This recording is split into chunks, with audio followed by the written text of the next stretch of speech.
Hello दोस्तों, मैं भूपेंद्र कुमार कलाल, व्याख्याता भूगोल, राजकीय उच्च माध्यमिक विद्यालय सकानी। मैं आप सभी का इस YouTube चैनल पर सस्नेह स्वागत करता हूं, नमस्कार करता हूं। आप लोगों के कमेंट मुझे मिले, आपके कमेंट हमारा हौसला बढ़ाते हैं, हमारा उत्साहवर्धन करते हैं। कुछ पुराने स्टूडेंट्स के भी कमेंट है थे कि सर हमारा रिज़ल्ट कब तक आएगा, तो उनके लिए केवल 2 पंक्तियां हैं कि तू रख यकीन बस अपने इरादों पर, तू रख यकीन बस अपने इरादों पर, यकीनन तेरी हार तेरे हौसलों से बड़ी नहीं होगी, यकीनन तेरी हार तेरे हौसलों से बड़ी नहीं होगी। तो बस रिज़ल्ट जो भी होगा अच्छा होगा, आप प्रतीक्षा कीजिए। आप सभी को मेरी तरफ से अग्रिम शुभकामनाएं। चलिए हमारा जो अध्याय चल रहा था उसी को आगे बढ़ाते हैं। भूगोल विषय हम क्यों पढ़ते हैं, इसकी स्थापना कैसे हुई, यह विषय हमें क्यों पढ़ना चाहिए, यहाँ तक हमने सारा अध्ययन कर लिया था। अब आगे बढ़ते हैं। आज का जो हमारा फोकस है वो विशेष रूप से 12वीं कक्षा का हमारा टॉपिक है। आज मैं शुरू करने जा रहा हूँ मानव भूगोल। मानव भूगोल और मानव भूगोल में आज का जो हमारा टॉपिक रहेगा वो रहेगा अर्थ एवं परिभाषा। मानव भूगोल का अर्थ एवं परिभाषा, और साथ ही साथ हम पढ़ेंगे कि मानव भूगोल का नेचर किस प्रकार का है, प्रकृति किस तरह की है, और मानव भूगोल का विषय क्षेत्र क्या होगा, मानव भूगोल की विषय वस्तु क्या होगी। तो आज का हमारा टॉपिक हो गया मानव भूगोल, अर्थ, परिभाषा, प्रकृति एवं विषय क्षेत्र। चलिए शुरू करते हैं आज की हमारी कक्षा। हम बात करते हैं सबसे पहले मानव भूगोल की। देखिए, मानव भूगोल की 2 महत्वपूर्ण शाखाओं, भौतिक भूगोल और मानव भूगोल में से एक है। तो बात करेंगे मानव भूगोल की, तो मानव भूगोल वर्तमान समय में भूगोल की एक आधारभूत शाखा है।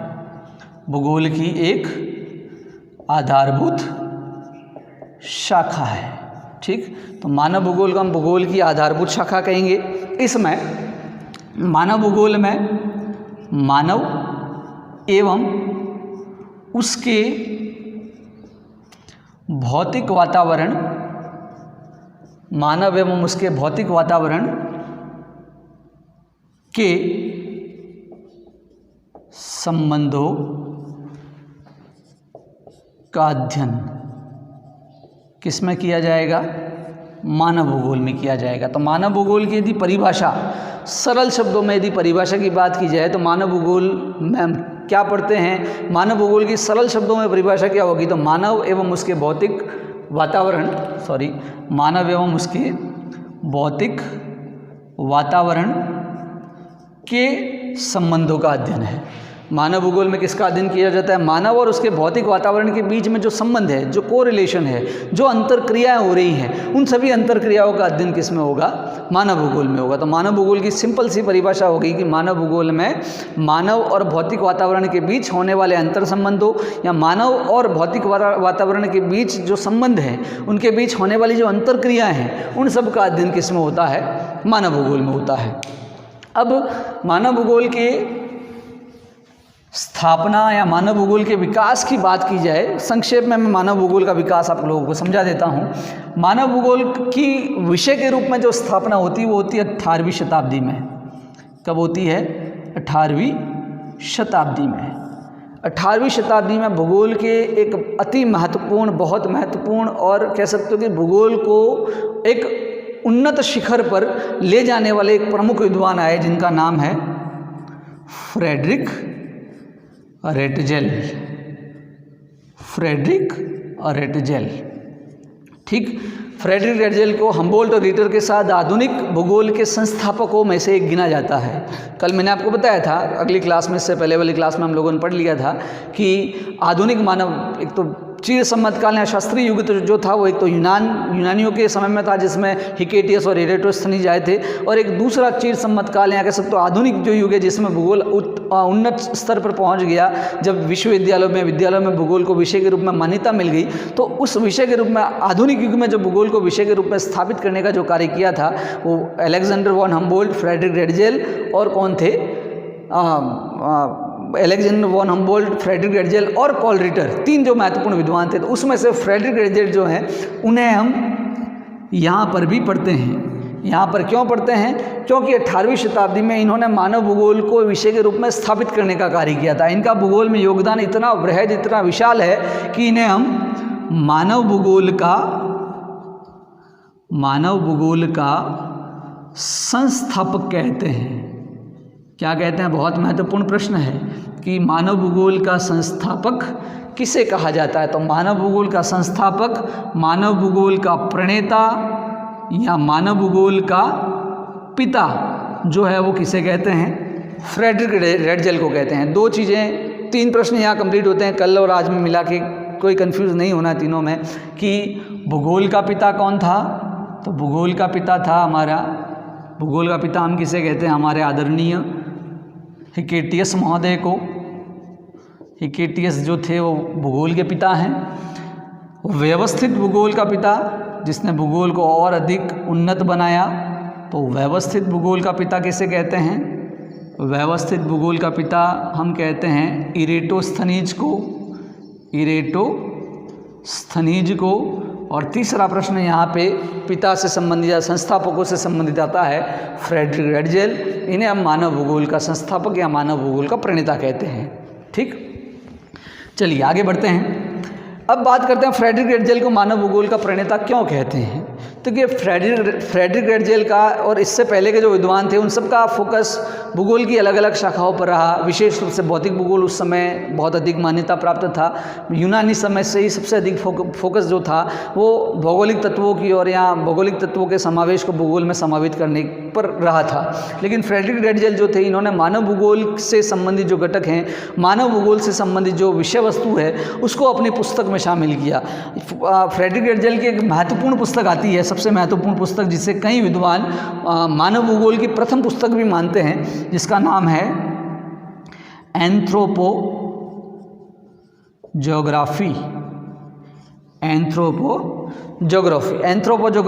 जर्मन भाषा का शब्द है।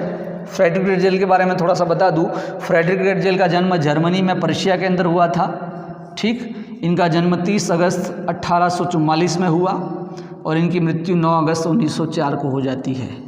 ठीक, तो लगभग 59-60 वर्षों का जो इनका पीरियड था, इन 60 वर्षों के पीरियड में इन्होंने भूगोल को बहुत कुछ दिया, इसलिए हम इन्हें मानव भूगोल का संस्थापक या मानव भूगोल का प्रणेता कहते हैं। तो एंथ्रोपोजोग्राफी 2 खंडों में प्रकाशित होती है। पहला जो एडिशन आता है एंथ्रोपोजोग्राफी का वो होता है 1882 में। 1882 में एंथ्रोपोजोग्राफी का पहला खंड प्रकाशित होता है और एक खंड और भी है जो 1891 में प्रकाशित होता है। तो एंथ्रोपोजोग्राफी के कितने खंड हैं? 2 खंड है। जो लोग प्रतियोगी परीक्षाओं की तैयारी कर रहे हैं उन्हें पता होना चाहिए कि एंथ्रोपोजोग्राफी के 2 भागों में प्रकाशित हुई थी। पहला भाग 1882 में और दूसरा 1891 में। किसके द्वारा लिखी गई?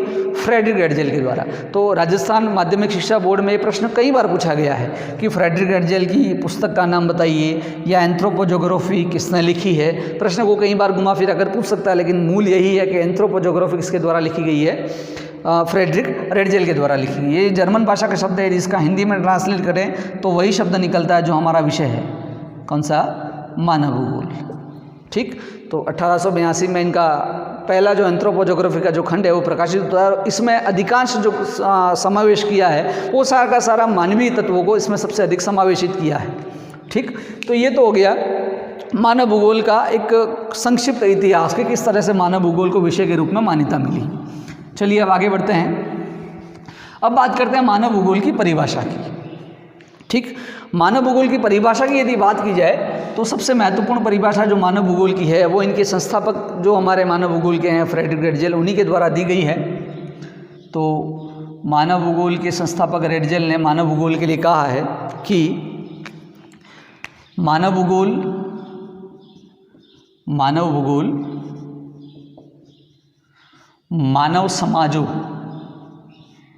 मानव समाजों एवं धरातल के बीच अंतर संबंधों का संश्लेषित अध्ययन है।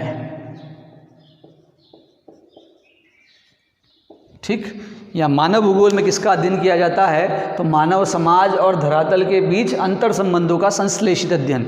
इनकी परिभाषा में जो महत्वपूर्ण बातें हैं वो एक तो क्या है? मानव समाज, मानव या मानव समाज। दूसरी परिभाषा में महत्वपूर्ण बात धरातल, या हम कह सकते हैं प्रकृति या भौतिक तत्व। इसको और यदि वृहद रूप में देखें तो क्या हो जाएगा? भौतिक तत्व। तो मानव और भौतिक तत्वों के बीच जो अंतर संबंध है, क्या है? अंतर संबंध है, उनका संश्लेषित अध्ययन किसमें होता है? मानव भूगोल में होता है। ठीक, तो मानव समाज और भौतिक तत्वों या धरातल के बीच के जो अंतर संबंध के बीच में जो कोरिलेशन है, दोनों एक दूसरे को किस तरह से प्रभावित करते हैं, उनका संश्लेषित अध्ययन किसमें होता है? मानव भूगोल में होता है। ये किसका मानना था? फ्रेडरिक रेडजेल का। ये तो होगी मानव भूगोल की पहली परिभाषा। आप लोग लिखना चाहे तो लिख सकते हैं किताब में, आपकी नोटबुक में, इसको नोट कर लीजिएगा। चलिए, दूसरी परिभाषा आती है रेडजेल की महत्वपूर्ण शिष्या, जिन्होंने रेडजेल के सभी विचारों का पुरजोर समर्थन किया और रेडजेल के विचारों को और अधिक आगे बढ़ाया। उनका नाम है एलन चर्चिल सैम्पल।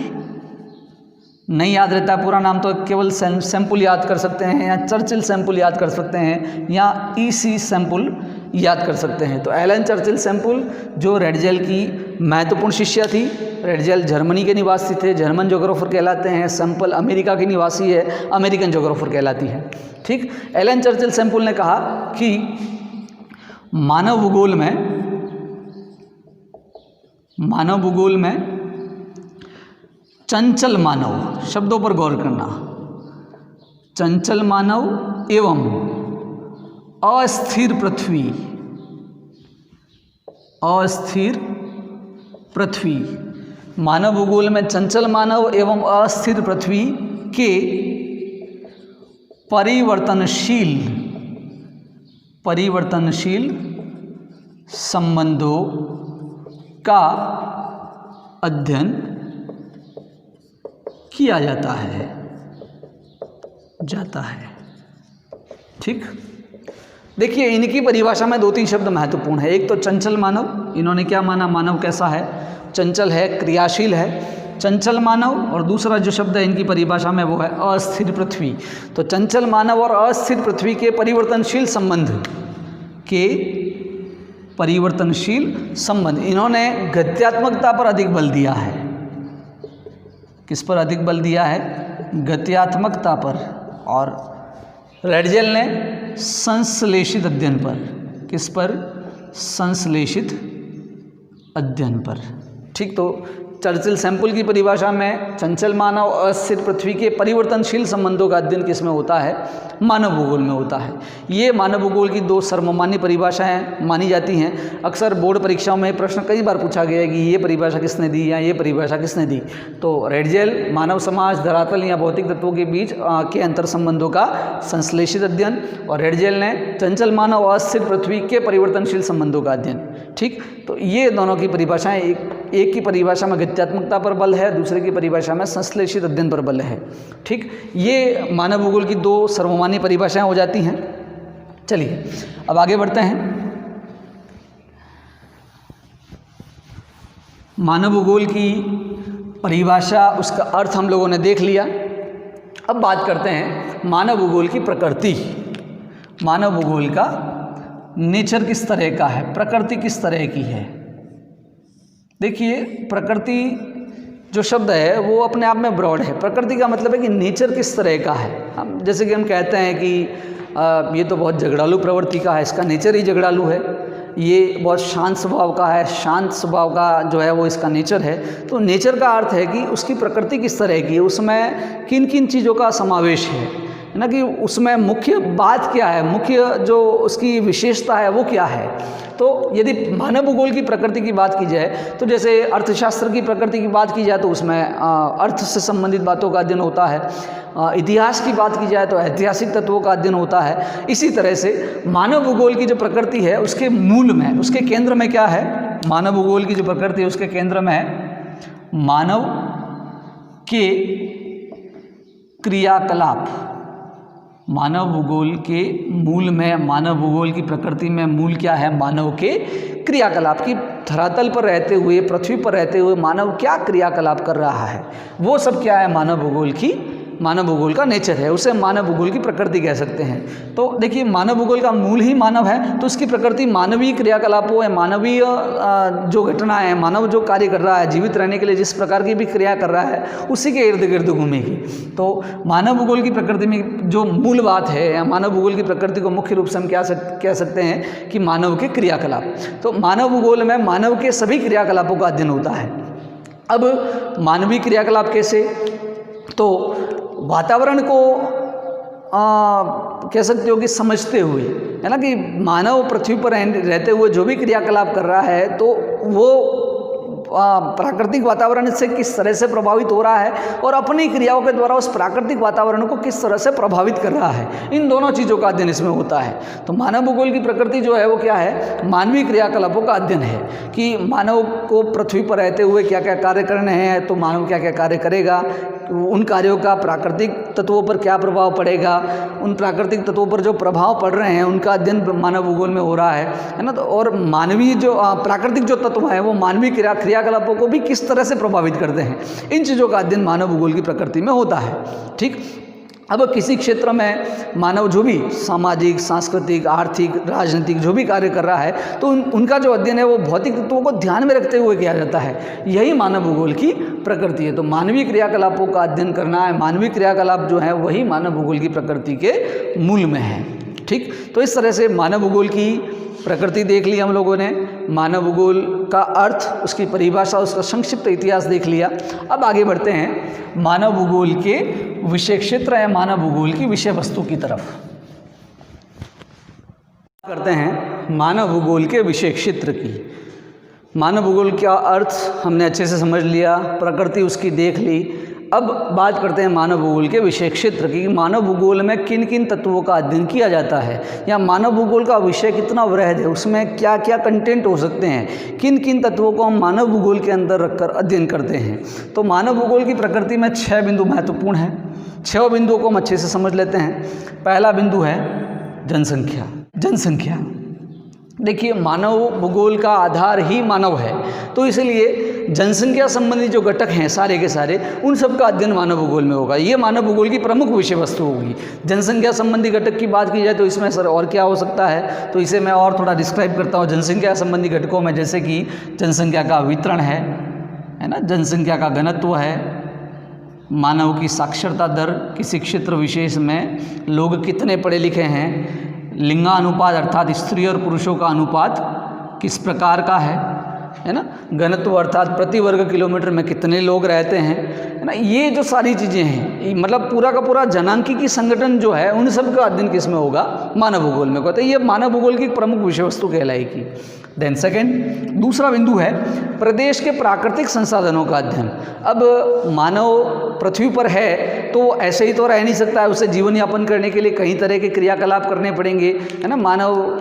मानव क्या, जो भी जीव इस धरती पर है, जो सजीव हैं, वो सभी अपना जीवन यापन करने के लिए कुछ ना कुछ कार्य करते हैं। मानव उन सब में अव्वल दर्जे का है, सबसे बुद्धिमान प्राणी है, तो वो विभिन्न प्रकार की क्रियाएं करता है। और उन विभिन्न प्रकार की क्रियाओं में सबसे ज़रूरी क्या है, संसाधन। बिना संसाधन के हम कुछ नहीं कर सकते। संसाधन वे होते हैं जो मानव के जीवन को सरल बनाते हैं, उपयोगी बनाते हैं, या मानव के लिए बहुत अधिक उपयोगी होते हैं। ठीक, तो प्रदेश के प्राकृतिक संसाधनों का जो अध्ययन है वो भी किसमें होगा, मानव भूगोल की विषय वस्तु में रखा जाएगा। तो प्रदेश के प्राकृतिक संसाधन कौन कौन से हुए, जैसे कि सबसे महत्वपूर्ण खनिज संसाधन, है ना, कि खनिज संसाधनों की उपलब्धता कहाँ कहाँ है, कौन कौन से प्रकार के खनिज हैं, उनकी क्या उपयोगिता है। इसी के साथ जल संसाधन, है ना, जल ही जीवन है, प्रकृति पर धरती पर जीवित रहना है तो वायु के साथ साथ ऑक्सीजन के साथ साथ दूसरा ज़रूरी घटक कौन सा है, जल है। तो जल संसाधनों की उपलब्धि, जल की प्रकृति किस तरह की है, कृषि में किस तरह से जल का उपयोग होगा, मानव जीवन पर प्रकृति पर रहने के लिए या मानव को जीवित रहने के लिए जल की आवश्यकता, तो जल संसाधन है। इसी तरह से भूमि संसाधन, कृषि करने के लिए भूमि संसाधनों का वितरण किस प्रकार का है, किस तरह की जो मिट्टी है वो मानव के लिए उपयोगी है। इसी तरह से वन संसाधन है ना, तो ये जो सभी संसाधन हैं, इन सभी संसाधनों का अध्ययन किसमें होता है, प्राकृतिक संसाधनों के तहत मानव भूगोल के अंतर्गत किया जाता है। देन थर्ड, सांस्कृतिक वातावरण। देखिए, पृथ्वी पर मानव रहता है तो यहाँ रहने के दौरान मानव जिन भी घटकों का, जिन भी तत्वों का निर्माण करता है मानव अपनी क्रियाओं के द्वारा, वे सभी की सभी क्या कहलाती हैं, सांस्कृतिक वातावरण या सांस्कृतिक घटक कहलाते हैं, जिनका निर्माण मानव करता है। अब कौन कौन से घटकों का निर्माण मानव करता है, तो परिवहन के साधनों का निर्माण है, मानव के आवास हैं, है ना, तो आवास कौन से क्षेत्र। देखिए, यहाँ जो चीज़ें हम पढ़ रहे हैं, जो मानव भूगोल की विषय वस्तु है, उन सब का अध्ययन भौतिक वातावरण को ध्यान में रखते हुए किया जाता है। फॉर द एग्जाम्पल कैसे, तो इस तरह से कि जैसे कि मानव के आवास, अब मरुस्थलीय भागों में जाओगे या हिमालयी क्षेत्रों में जाओगे या साधारण दूसरे जो कह सकते हो उष्ण कटिबंधीय क्षेत्र हैं वहाँ के, और शीत या शीतोष्ण कटिबंधीय क्षेत्र हैं वहाँ के आवास जो है वो अलग अलग प्रकार के मिलेंगे। जैसे कि हिमालयी क्षेत्रों में जाते तो वहाँ पे सिंपल छत वाले, है ना, सीधी सपाट छत वाले मकान नहीं मिलेंगे। क्यों? क्योंकि वहाँ पे हिमपात होता है। इस तरह की सीधी सपाट छत होगी तो पूरी की पूरी छत में क्या भर जाएगी, बर्फ भर जाएगी। तो वहाँ के जो अधिकांश आवास होते हैं वो सारे के सारे कैसे होते हैं, ऊपर से डलुआ छतों वाले होते हैं। साधारण उष्णकटिबंधीय भागों में देखें तो सपाट छतों वाले मकान होते हैं। तो मानव किस तरह के कपड़े पहनेगा, मानव किस तरह का आवास या अधिवासों का निर्माण करेगा, वो सारा का सारा कौन तय करता है, भौगोलिक घटक तय करते हैं। तो ये दोनों आपस में एक दूसरे को प्रभावित किस तरह से करते हैं, इसीलिए मैंने बताया कि मानव भूगोल की परिभाषा जो है वो मानव और वातावरण के अंतर संबंधों का अध्ययन है, कि मानव और वातावरण के बीच में क्या कोरिलेशन है, उन सब का अध्ययन किसमें होगा, मानव भूगोल में होगा। तो सांस्कृतिक वातावरण में परिवहन, आवास किस प्रकार के होंगे, है ना, मानव के अधिवास किस प्रकार के होंगे, जो बस्तियां बनाई जाएंगी उनका प्रतिरूप क्या होगा, पैटर्न क्या होगा, वो किस प्रकार की होंगी, उन सब का अध्ययन किसमें होता है, सांस्कृतिक वातावरण के तहत होता है। तो ये भी मानव भूगोल की विषय वस्तु है। देन थर्ड, चौथा बिंदु हमारा कालिक अनुक्रम। अब मानव पृथ्वी पर जब से आया और तब से और अब तक मानव और पर्यावरण के जो संबंध है वो कांस्टेंट नहीं है, स्थिर नहीं है, उनमें लगातार परिवर्तन हुआ है। पहले मानव और वातावरण के संबंध अलग प्रकार के थे, मानव की आवश्यकता अलग थी। अब मानव की आवश्यकता बदल गई है, मानव की पर्यावरण के प्रति सोच समझ, संसाधनों के उपयोग करने के प्रति सोच समझ परिवर्तित हुई है। तो मानव और वातावरण के जो संबंध है वो और अधिक बृहद हुए हैं, ब्रॉड हुए हैं, विशाल हुए हैं। तो इन मानव और वातावरण के जो संबंध हैं उनको कालिक अनुक्रम में विभिन्न समय के अंतराल के दौरान उनमें क्या क्या परिवर्तन आए, उनका अध्ययन कालिक अनुक्रम में रखकर हम किस में करते हैं, मानव भूगोल के विषय क्षेत्र या विषय वस्तु में करते हैं। नेक्स्ट, नियोजन एवं प्रादेशिक संगठन, कि मानव प्रकृति के बीच रहते हुए प्राकृतिक संसाधनों का उपयोग करता है तो उसका किस प्रकार से नियोजन करता है, उसकी किस प्रकार से प्लानिंग करता है, कैसे उन संसाधनों को और अधिक उपयोगी बनाता है। तो मानव के भावी विकास के लिए, आने वाली पीढ़ियों के विकास के लिए किस तरह से संसाधनों का उपयोग करेगा, संसाधनों के संरक्षण की बात को ध्यान में रखते हुए एक नियोजन, एक प्लानिंग की जाती है। तो ये भी मानव भूगोल की क्या है, विषय वस्तु है। नियोजन एवं प्रादेशिक संगठन को भी मानव भूगोल की विषय वस्तु में सम्मिलित करते हैं हम। एंड लास्ट, अन्य प्रदेशों से संबंध, कि मानव प्रकृति के ऊपर, पृथ्वी पर एकाकी नहीं है, नहीं एकाकी रह सकता है, वो विभिन्न प्रकार के सामाजिक, सांस्कृतिक, आर्थिक, राजनीतिक इत्यादि क्रियाएं करता है। तो मानव की ये जो सांस्कृतिक, आर्थिक, सामाजिक, राजनीतिक जो क्रियाएं हैं, ये जो है वो मानव के अन्य प्रदेशों या मानव भूगोल का अन्य प्रदेशों के साथ संबंध कहलाता है। तो इनका अध्ययन भी किसमें होता है, मानव भूगोल में होता है। तो ये भी मानव भूगोल की क्या है, विषय वस्तु है। ठीक, तो दोस्तों इस प्रकार से हमने इस चैप्टर के अंदर भूगोल, मानव भूगोल का अर्थ, उसकी परिभाषा, उसकी प्रकृति और विषय क्षेत्र को समझा। ये वीडियो आपको कैसा लगा कमेंट बॉक्स में ज़रूर कमेंट करें। मैं अगली क्लास में फिर से आपका साथी भूपेंद्र कलाल इसी तरह के वीडियो लेकर आपके सामने उपस्थित होऊंगा। तब तक के लिए धन्यवाद। जय हिंद, जय भारत।